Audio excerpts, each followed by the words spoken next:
Today's episode of Dungeon Crawlers Radio is brought to you by Gamers Inn, your one-stop location for all your gaming needs. Located in Lehigh City, Utah, their fun and friendly staff will be more than happy to answer any of your gaming needs. Just remember, Gamers Inn, it's where adventures begin.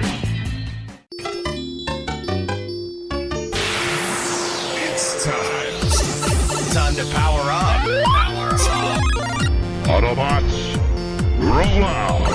Broadcasting live from the DCR studio. Oh yeah! The Geek Revolution starts here. Excellent! Get ready for the #1 hit geek radio show out there. Well, it is impressive, isn't it? Because it's time for Dungeon Crawlers Radio. Let's get ready to rumble!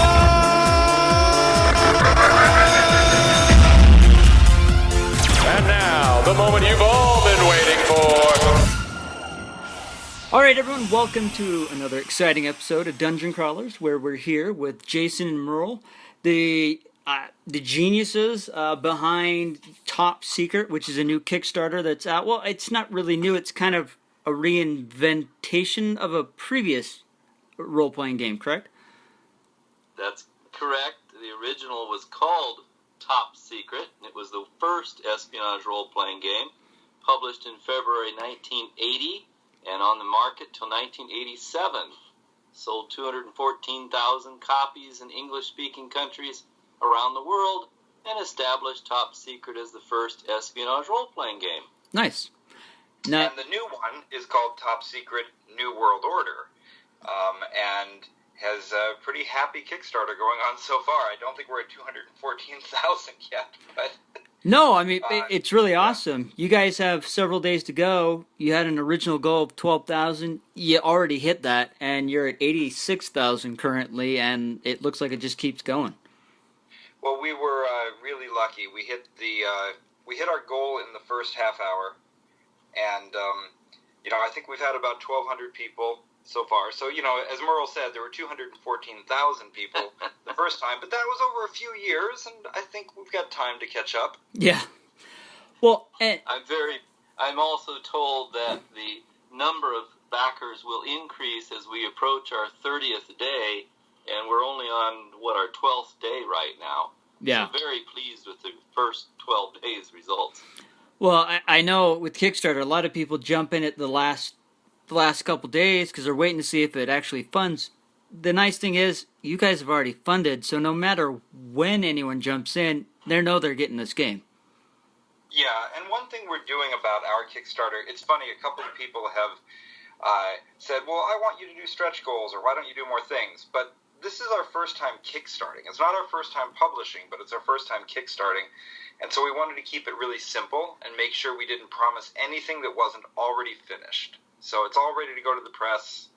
We're just, we're doing some updates and letting people know how everything's going. But we're really we want to be the responsible ones who everybody says, wow, they delivered when they said they would. Yeah, I'm still waiting on one that was supposed to deliver like last October. So, yeah, it happens. Yeah, I've forgotten about a couple of the ones that because I back a lot of Kickstarters, and there's a couple where I'm like, oh, wow, look what I just got in the mail from 2 years ago. Yeah.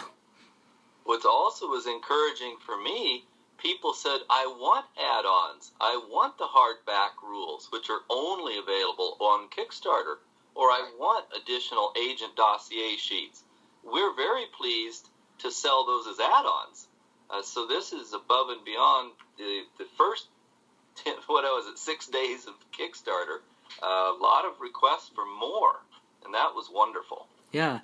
Now, you guys have a unique name, which kind of disappeared from the face of the earth, and it sounds like it's coming back, but it's TSR, which kind of disappeared for a while. Oh, yeah. Well, I should probably talk to that one. Please. So we're a different TSR. Yes. We're a completely new entity. There's no business relationship to the old one. I think most people who followed the gaming world, especially going back that far, know that TSR, the original company, was bought by Wizards. Yeah. Really what Wizards did is they saved it. I mean, Dungeons & Dragons would have disappeared if it wasn't for Wizards of the Coast. If it wasn't for Peter Atkinson's just, love of the game and his desire to keep this thing alive. So he really was the savior of the hobby. But they, of course, they do Dungeons & Dragons, they do all their things, they are Wizards of the Coast, and they eventually let the TSR name just lapse. They just weren't using it, and as trademarks go, these things, they abandon after a certain period of time. Yeah. So I got together with some people who were, original TSR folks, including Gary Gygax's sons, Luke and Ernie, and other people like Frank Menzer and Merle now, of course, Tim Kask, etc., and Margaret Weiss is on our board of directors. So we have a lot of the people from back then. And I said, well, why don't we do a new company, and let's call it TSR again. So it was really just kind of a lark. Like, this would be fun to do. And we put out Gygax magazine for a while, and then, some things caused that to have to stop. But now we're doing these things. So it's really an homage. It's kind of honoring the original company, but we're not them. We're not pretending to be them, and we're not connected to the old company. We're just sort of honoring the legacy. Yeah. Well, no, I love that because that's what I grew up with. TSR was role playing, and you guys are putting out role playing games, and I have that name on there, so it's just kind of that nostalgia, which is a great marketing tool in itself too. It is fun. I have to admit, for me, it's just the same thing it would be for you. It's just like, oh, wouldn't it be neat? Yeah, it's neat. But of course, it's a new logo and all that kind of stuff. But still, it's got the nostalgia is a fun little thing to do. But now, of course, we have to build our own reputation. We have to show that we know how to do good stuff. Otherwise, we're just a bunch of jokers. True, but I mean, it looks like you're already well on your way to establishing that with Top Secret, and I'm sure you have other plans for the future with other games. We've got a pretty cool roadmap coming up after this, you bet. Nice. So, what is it... So, for those that played the old Top Secret, or maybe those that are interested in this new version, what is different about this game than the old one, and what is unique about this that would get new gamers interested in picking it up? Ooh.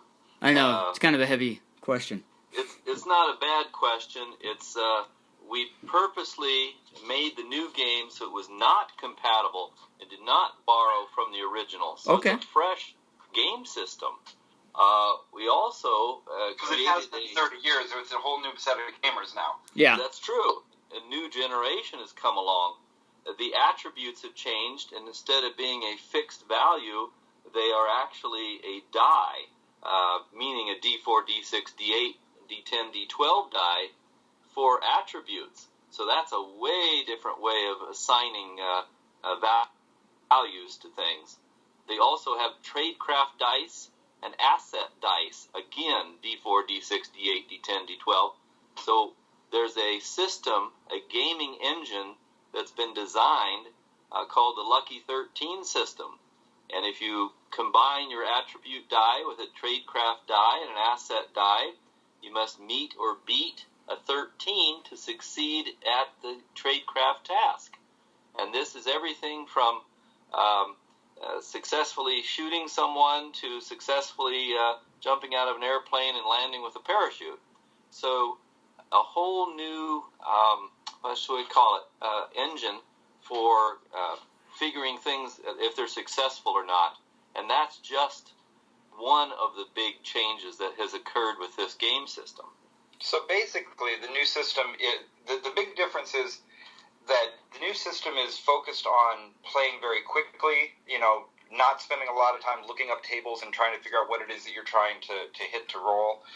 But at the same time, keeping all of the realism. So when you get into the book, you'll see things like when we put together the gun charts, we actually calculated based on muzzle velocities, and we looked at the kind of ranges that you could actually hit things with. We took real-world things so that it would feel real, but we tried to keep this thing very fast. And so basically, like Merle was saying, you've just got either a tradecraft task where you're trying to meet or exceed a 13, or if you're actually in a contest with another person, like you're in combat and they're fighting back, or if you're trying to fool them and they're trying to tell if they're being fooled, or surveillance, whatever, then of course you've got opposed roles. But it's all kept very simple so that you can really learn the game in about 5 minutes. And we've played it at conventions, etc. In fact, I just ran one on Twitch, on a friend's Twitch show on Maze Arcana, and we taught the game at the beginning of the show, and it literally took 5 minutes for everybody to learn the rules. Oh, that's nice. Less crunchy, more elegant. I will say, after 30 years, we've also introduced modern technology, so you do have a large amount of things like drones and non-lethal weapons and new first aid devices, and the telecommunications. Everybody's carrying a cell phone with a camera on it. So technology has had to upgrade from the old Cold War. Now we're in the New World Order, which is the war against terror. That's a difference in the premise of the world that has changed in 30 years. So that's another big whoop for this game system. Yeah. So, well, I think. Go ahead. If one other thing, if I could. So, having Merle as the author means that people who like Merle's work are going to get Merle's work again. You can't, it's there. It's all of the fun different devices and tables and intrigue and all of that. But when the first Top Secret was written, Merle was when he started, he was a freshman at Iowa State University, and nobody had ever written an espionage role-playing game before. So, hopefully, there's a few things to learn between 1980, or actually 1975, and today. Yes, including we asked Alan Hammock to be the editor for this work. He was the editor of the original Top Secret. He and I hit it off. Over the years, he was my editor and also my supervisor when I worked for TSR. And now we're back to being colleagues again, and I'm still a designer and he's the editor. So there's some symmetry has occurred there. Shall I mention the rest of our immediate design team, Jason? Let's give everybody a shout-out. Well, I'm going to tell James Carpio's name. James Carpio is the one that came up with the Lucky 13 combat system, and is working so well, we're looking at future product line using that engine. James Carpio is over there in Massachusetts playing this weekend at, Connecticon, or whatever they call their convention. Yeah, it's actually in Connecticut at Connecticon, yep. Yes. Yeah. I mentioned Jason Elliott. He had something to do with this. He and I have hit it off, and it seems to be working very well for both of us. I will just mention you briefly because you're such a big publisher. But we take a lot of ideas and bounce them off each other, and that's very valuable to hear somebody. What do you think? Well, what do you think? And we bounce things back and forth. Chad Parrish, he's out of the Chicago area. He is a founding member of the Dead Game Society, and he sought me out and wanted to do an interview because Top Secret was no longer available, and did an interview, and really has been playing the original Top Secret at conventions longer than I have. He's been around playing it so long. We've asked him to do some writing on this project as well. Yeah, he wrote the introductory mission. That's correct. White Queen is the introductory mission in the box. And Tradecraft. I stole a lot of Tradecraft from Chad, so with his permission, he was honored. Also, they have AJ Davenport helped design the administrator screen with all the little tables and charts you need, including the what is it called? The tension track. We talk about the Lucky 13 system. Well, if you fail, sometimes the tension gets worse, and then you move a little marker to the number 14 and 15. Things get more difficult to perform if you fail at the earlier lower numbers. So the tension track is on the administrator screen, and Mr. AJ Davenport is the designer of that screen. So a group of 6. I hope I mentioned all 6 names here. Yeah. No, that's fantastic. Now, do you find it difficult to work together? Because it sounds like you're spread out. all over the place. I mean, how does that work? We're in 4 time zones. It's wonderful. Oh, even better. There's this thing called the internet, and we discovered we could use it to communicate across time zones. Time and space are like all brought together in one place at one time. I'm being facetious because there was no internet 30 years ago. Oh, no, I understand. So we met at conventions, we meet online, we zap manuscripts back and forth. Jason keeps changing where the documents are being sent to, I think, so no one can catch them and reproduce them. And it's not just us 6. We asked for, one day we wanted playtesters, a beta group playtesters. And we, thought we'd get a dozen playtest groups. And after 117 groups signed up, we had to shut off the requests. So this thing's being playtested coast to coast and possibly overseas by internet before it goes to press. So I'm very pleased with the design team, which extends to game masters, administrators all across the United States, if not the world. Yeah. Now, did you find with all the beta testers a lot of suggestions or concerns they have really valid, or were... Oh, yeah. Yeah? Absolutely. I mean, here's the cool thing about a game like Top Secret when you're doing a modern espionage game. A lot of our players have got specialized knowledge of their own. We've got Paraj, who is a bio engineer of some sort. Forensic pathologist, I think. Thank you. He's a forensic pathologist, exactly. We've got guys who have been special forces. We've got guys who have done one of our players did security with the Nuclear Commission at the UN. Yeah. They know more than we do, and so about some of their specialized things. So they really come in on that. And then other things, just people have great mechanic suggestions. Really, you need to test something a lot and kind of work out the kinks and be willing to listen, because there's great ideas out there. That's fantastic. I like that. It seems like a lot of gaming companies are doing that. I know Wizards did that for their 5th edition, and they really took the input. And it shows. Yeah, because it shows. That's why 5e was so good, because they tested it so much. Yeah, 4th edition. Oh, yeah.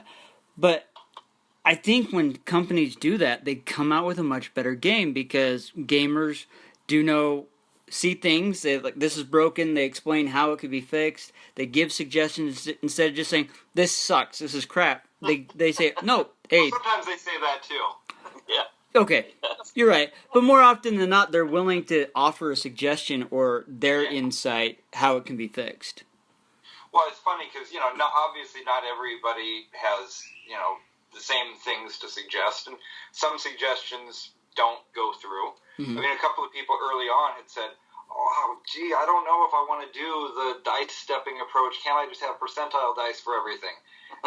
But this was before they played it. They just looked at the rules and said that, and then of course after a couple playtest sessions, they were like, "I'm sorry, it was super fast and I like it."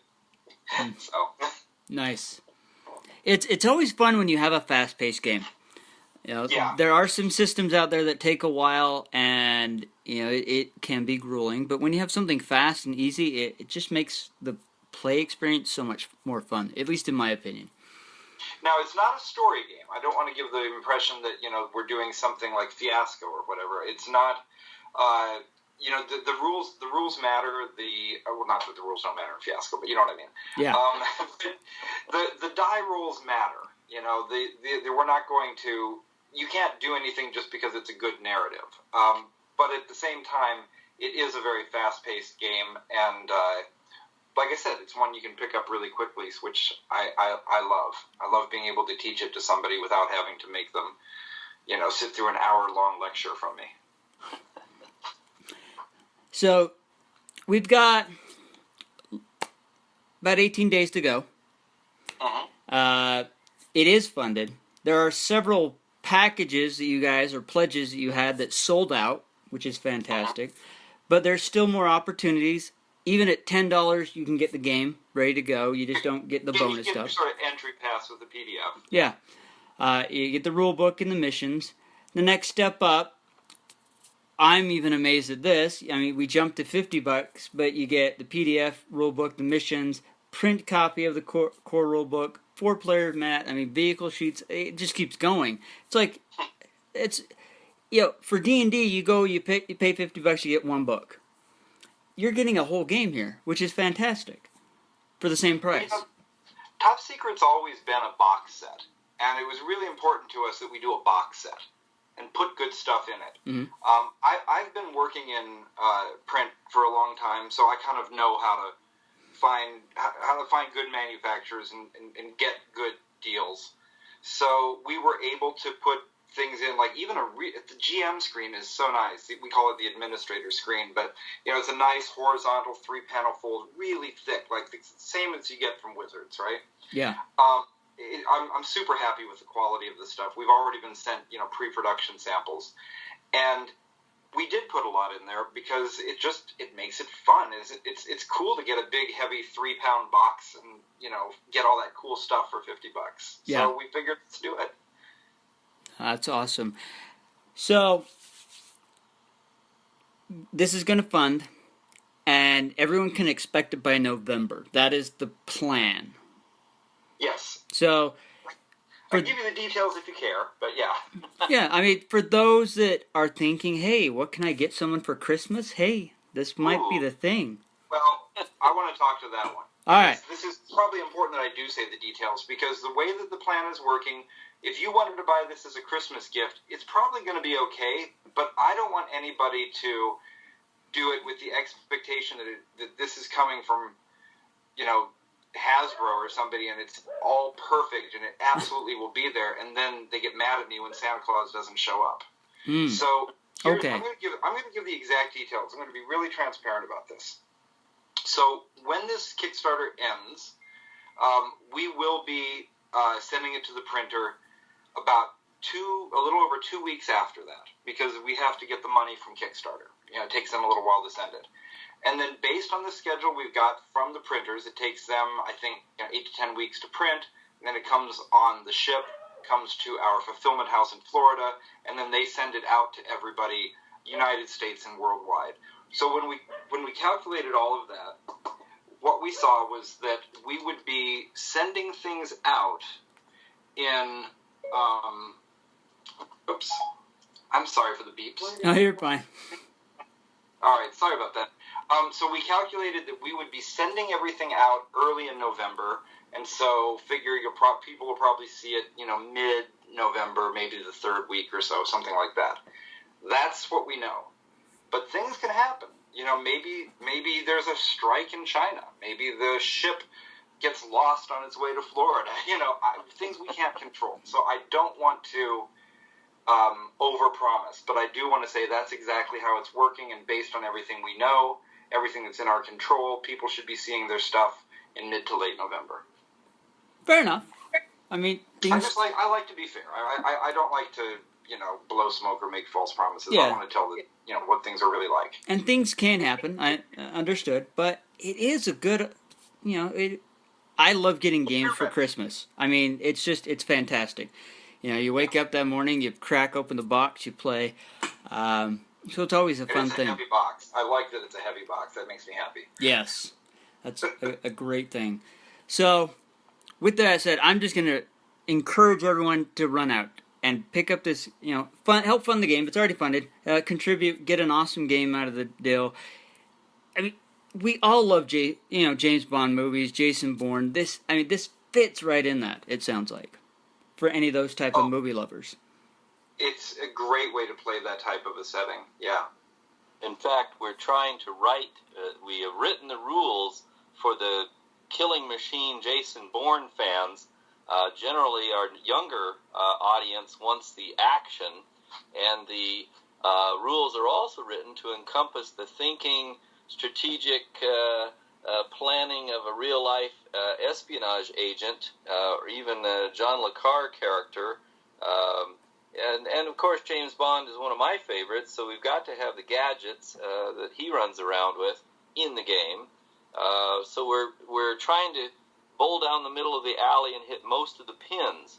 So you've got your everything from high action combat gritty, all the way back to gritty realism, and we call it cinematic to gritty approach. You might have your own home version that you want to play Mission Impossible or Maxwell Smart. Well, these rules should allow you to do that if you wish to. So that's the fun part of designing the game system. Yeah, we really want to support people playing the way that they want to. Even in the book, there's some things that talk about how we converted things from the real world to the game, so players can do it too. Because we include, plenty of cars and guns and all that cool stuff, but not every gun, not every car. So if somebody says, well, I've got a 76 Camaro and I know the specs on it in the real world, well, we have a little guide for how to turn that into something in the game so people can really make it their own. Wow. I love the fact that you said there's a way to be able to play Get Smart in this game. I love that TV show. The movie was pretty good, but the TV show was just fantastic. So that would be fun to be able to play a game setting like that. So, well, it's been my experience that players think their character is James Bond and knows all languages they need to speak and knows how to be a crack shot and drive any vehicle or fly any vehicle he comes across. But that's the way they create their character, but they play him like Maxwell Smart. They do dumb things. And it just is, that's the way I see it as a game master, and it's hilarious when they mess with each other and do comedic things, or their equipment fails and they drop their drone 50 floors down inside an elevator shaft. That's funny stuff when you're a game master. Oh, yeah. So it's possible. Some of the failures and successes so we have this notion of burst and blowback, and burst is exploding die, which I think some gamers will be familiar with that mechanic. And what it's led to is some very fun things in the game. Obviously, there's a lot of fun from the big failures, but in the Maxwell Smart vein, I had a player who was trying to sneak onto a cruise ship disguised as a famous French chef, but she forgot to bring any paperwork, or she forgot to have any credentials at all. All she did was wear the outfit, which should have been a hilarious failure, but she had so many burst rolls on a D10 that eventually we just said, you know what, somehow you've managed to actually fool these people, and she spent the next couple of hours being mobbed by admiring fans because she succeeded too well.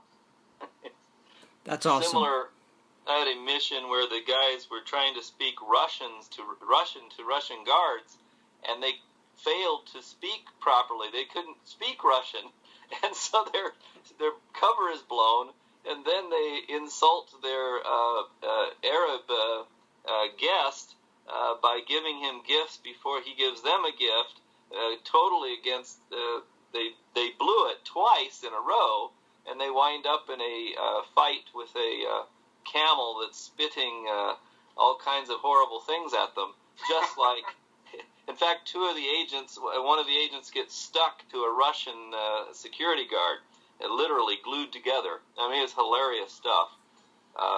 And that's what the gamers love this comedy too. They don't plan it, but when it happens, they're just laughing off the table. They're falling off their chairs.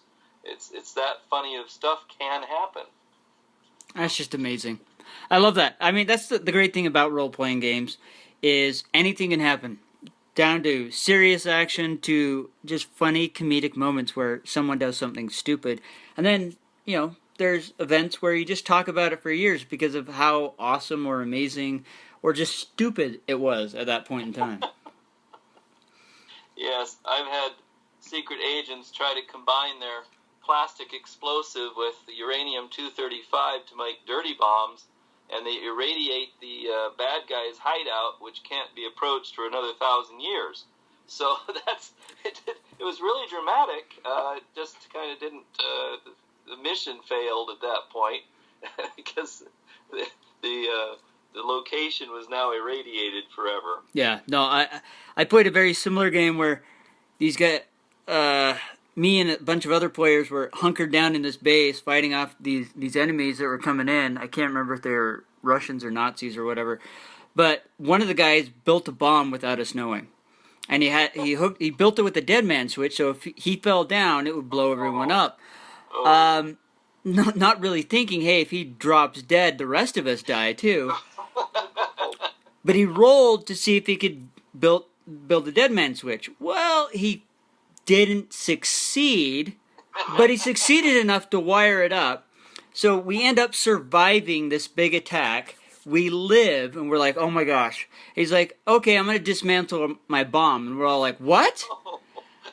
Well, and then he starts dismantling it, and because he wired it wrong, it blew. Killed us all. We survived to be killed by him. I love it. Yes, I do too. So yeah. That's great. But it's fun moments like that. You're just like, okay, all right. And then we talk about it forever. So Yeah, I know. It's great to have the stories. It is. All right, so it's coming out. Everyone can go jump on board. They know they're getting the game, and you guys. It sounds like you guys have covered all your bases. It's just a fantastic game. I'm sure eventually there might be expansions or who knows what with all the craziness that. Already working on them, and we're actually going to be announcing soon some of the upcoming mission modules. We've been signing some new writers on, so we'll have some news about that about the next week or so. Cool. That's amazing. Well, everyone, I'm just going to say go get this, jump on Kickstarter, go support, get your game. It's going to be awesome. Support these guys so that they can make more expansions or even more awesome games. And with that said, we're out of here.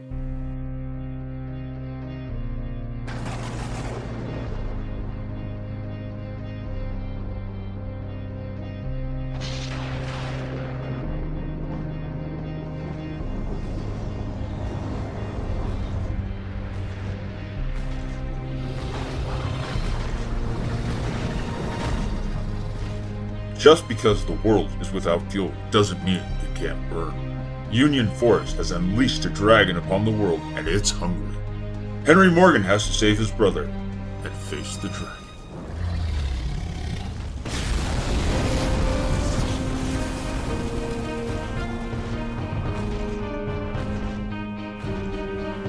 Check out The Shadows Above the Flames, written by our very own Daniel Swinton and published by Immortal Works. You can find your copies on Amazon, BarnesandNoble.com, or anywhere books are sold. So go get your copy today and find out what happens to Henry and Rick.